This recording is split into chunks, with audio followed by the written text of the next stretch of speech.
Bonsoir à vous tous, mes très chers compatriotes du Congo-Brazzaville, partout où vous êtes à travers le monde. Botiabeno, batata, bamama, bambuta na bankundi ya Congo-Brazzaville. Mbote na bino batata na bamama, baneko le Congo-Brazzaville, bisika nyoso, bozali.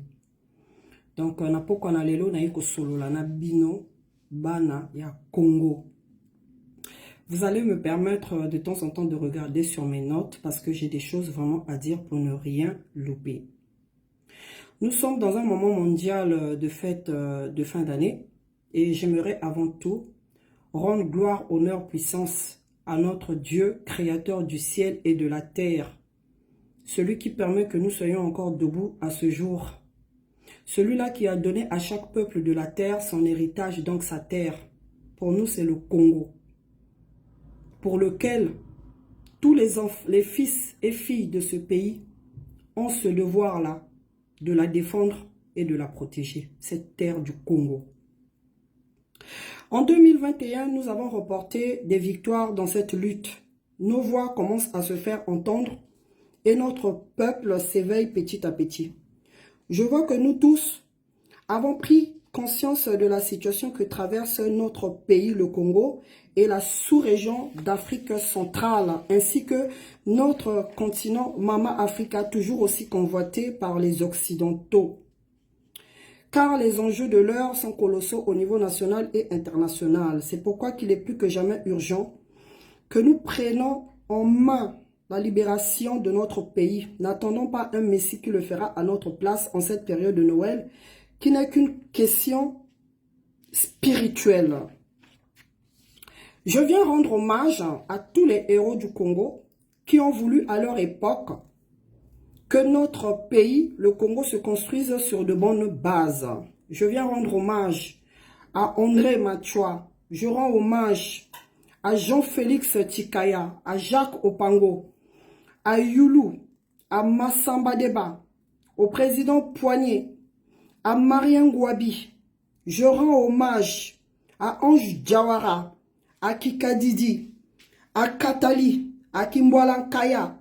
Je viens rendre hommage à Stéphane Tchichel. Je rends hommage à Bernard Théous, à Jean-Aimé Makosso, à Jean-Pierre Tister Tchikaya, à Tati Loutar, au roi Makosso IV qui nous a quittés jour pour jour 1 an, au roi Poitiers Ier. J'aimerais rendre hommage à ces grands syndicalistes de l'époque, Bernard Makaya et à Bokamba Yangouma.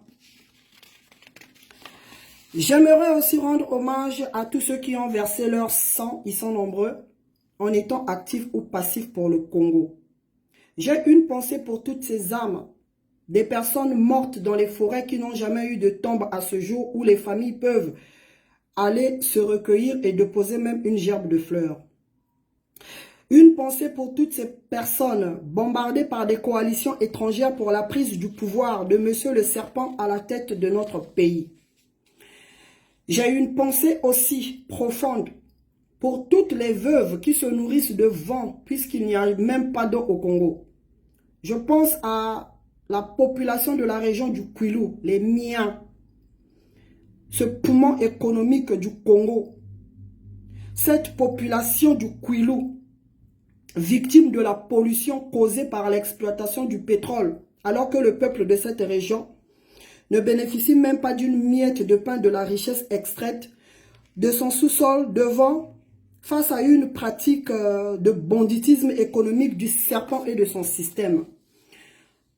Je pense aussi à toutes les populations victimes de la catastrophe du 4 mars 2012 qui jusqu'à ce jour survivent et vivent dans des conditions inhumaines, certaines même encore à la belle étoile. Une pensée pour les populations victimes des érosions, des inondations et de l'insalubrité urbaine, ainsi qu'à toutes les victimes des accidents routiers dus au mauvais état de nos routes, avec les catastrophes des transports en commun comme Océan du Sud et Océan du Nord qui ne cessent de faire des victimes parmi les populations congolaises. J'ai une pensée pour tous ces âmes, des 600 corps non identifiés, que l'on ramasse et retrouve encore à ce jour à la morgue municipale de Brazzaville. Je pense à toutes mes sœurs et frères de la diaspora congolaise qui sont obligés de vivre comme des prisonniers à l'extérieur du Congo, au lieu de rentrer avec les compétences acquises à l'extérieur, participer au développement du Congo. Certains comme nous autres, pour avoir pris des positions en dénonçant la mauvaise gouvernance dans notre pays, nous sommes en exil forcé, on ne peut pas retourner chez nous, nous sommes considérés comme des ennemis de la nation. En ce moment des fêtes, je pense à tous les orphelins du Congo, plus précisément aussi aux orphelins des événements du 5 juin 1997. Certains de ces orphelins, aujourd'hui adultes, ont grandi sans instruction scolaire. Ils sont devenus comme un arbre qui n'a pas de racines.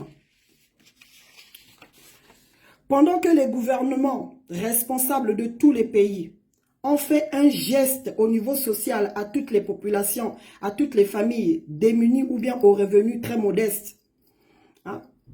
Chez nous, au Congo-Brazzaville, tout ça, ça n'existe pas. Les gens continuent à faire tout ce que bon leur semble, affamer le peuple pour bien régner. À ceux qui dirigent notre pays par la force des armes en traumatisant notre peuple, ayez honte de ce que vous faites subir à vos semblables. Cette ivresse du pouvoir qui vous conduit à amasser toutes les richesses du pays et de régner sans partage, personne ne l'emportera dans sa tombe. Le jour de votre enterrement, nous aimerons voir que l'on mette vos biens dans vos tombes. Sachez qu'aucun homme ne naît avec des vêtements, nous naissons tous nus. Ainsi, je demande aux filles et fils du Congo de rester vigilants, que notre liberté ne nous soit pas usurpée. Soyons unis et actifs pour conduire le destin du Congo. Car sans cette cohésion, sachons-le, que le risque de se voir envahir par des personnes et des armées venues d'ailleurs est grand. Et nous serons des étrangers dans notre propre pays. Mon message ce soir est un appel profond aux frères et femmes du nord au sud du Congo. Nous avons une terre riche. Le Congo nous appartient tous. Il est temps que nous nous posons la question de savoir jusqu'à quand allons-nous laisser cette famille diabolique baisser le jupon de nos filles et nous humilier? Qu'attendons-nous pour agir afin de débarrasser le Congo de ces rapaces? Ne pensez-vous pas que notre peuple mérite aussi le respect? Un pays si riche, laissé à une famille vorace qui n'a qu'un seul objectif, qui est de se maintenir au pouvoir, peu importe la souffrance qu'elle inflige à notre peuple, sans que personne ne bouge le petit doigt. Notre pays, dans le temps, avait de l'énergie, de l'eau et le courant. Les Congolais mangeaient à leur faim avant l'arrivée de cette famille de reptiles au pouvoir. Êtes-vous fiers, peuple congolais? Je vous pose la question. Êtes-vous fiers de l'état actuel du Congo? Chacun de vous, membre de l'armée congolaise, pourriez-vous me dire que vous défendez vraiment les intérêts des Congolais?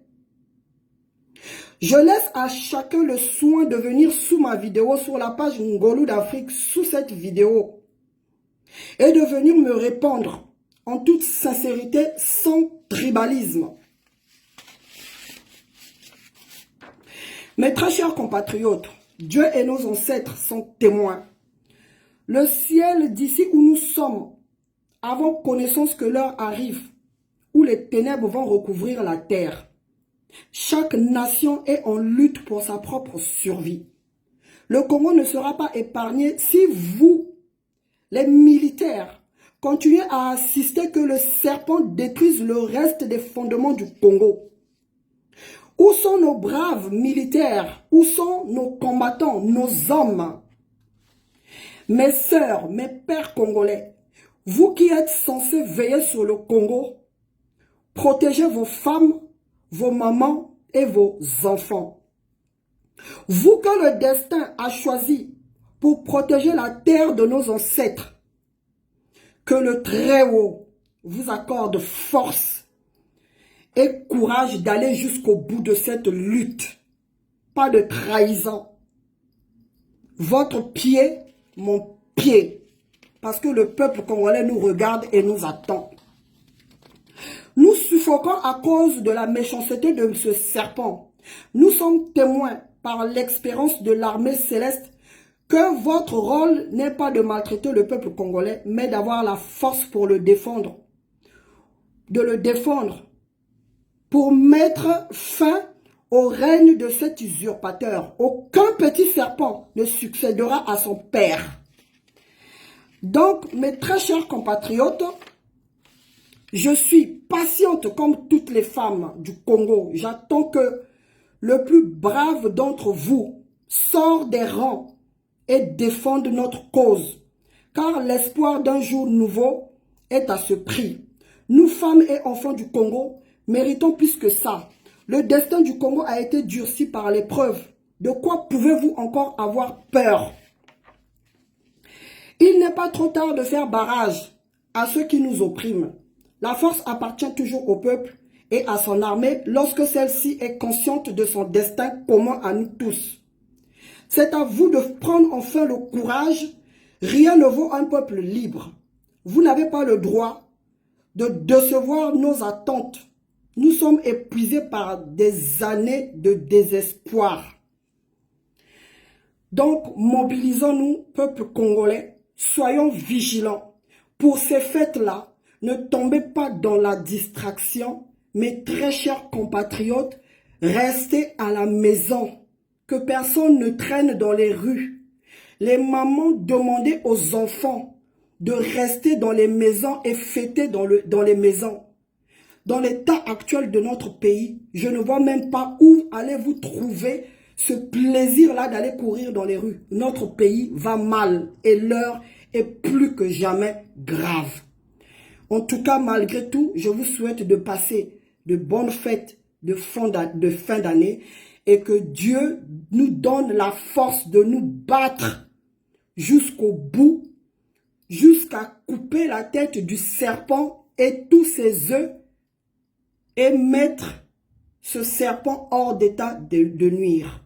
Donc, ceux qui ont compris, réveillez-vous et agissons ensemble. Ingeta, bonne fête de fin d'année. Merci à vous.